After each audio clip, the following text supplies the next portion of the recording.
আমরা যারা গরিব মানে অ্যান্ড্রয়েড ইউজার, আমরা কিন্তু এই দুটো অ্যাপসের সাথে কম বেশি সকলেই পরিচিত।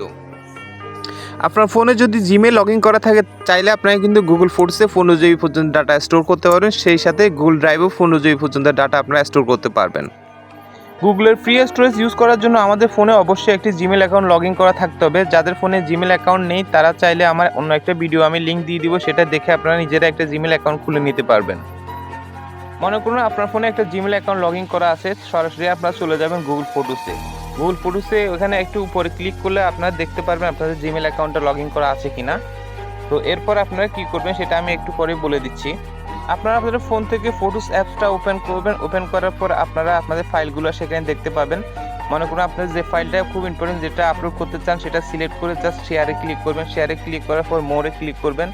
মোরে ক্লিক করার পর গুগল ফটোস যে অ্যাপসটা আছে সেটাতে ক্লিক করবেন। ক্লিক করার পর এরকম একটা অপশন পাবেন, সেখানে আপলোডে ক্লিক করার সাথে সাথে আপনার ফাইলটা কিন্তু গুগল ফটোসে আপলোড হয়ে যাবে। ফাইলটা কিন্তু সারা জীবনের জন্য গুগল স্টোরেজে আপলোড হয়ে গেছে। এই ফাইলটা আপনাদের জন্য সারা জীবনের জন্য সেখানে থাকবে, এটা আর কখনো মুছবে না, হারাবে না।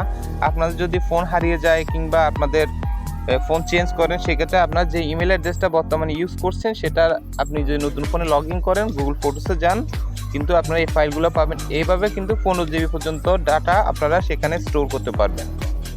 এখন আসি গুগল ড্রাইভে। গুগল ড্রাইভ ওপেন করার পর আপনারা এরকম একটা ইউজার ইন্টারফেস পাবেন। ইউজার ইন্টারফেস থেকে চাইলে আপনারা এখানে ফোল্ডার ক্রিয়েট করতে পারবেন। ডাটা স্টোরেজের জন্য বেটার হয় আপনারা ফটোস, ভিডিওস, ডকুমেন্ট লেগে তিনটা আলাদা আলাদা ফোল্ডার তৈরি করে নেওয়া বেটার। সেক্ষেত্রে আপনাদের ডাটা স্টোর করতে এবং পরবর্তীতে আপনার ডাটাগুলো খুঁজতে আপনাদের অনেক বেশি সুবিধা হবে। আমি 3টা ফোল্ডার তৈরি করে নিয়েছি। এখন আমি ফটোস যে ফোল্ডারটা আছে সেখানে ডাটা আপলোড করে আপনাদেরকে দেখাবো। জাস্ট ফোল্ডারটা ওপেন করে এখানে প্লাস চিহ্নে ক্লিক করলে সরাসরি আপনার গ্যালারিতে চলে যাবে। গ্যালারি থেকে সিলেক্ট করে আপনারা যে কোনো ডাটা এখানে আপলোড করতে পারবেন।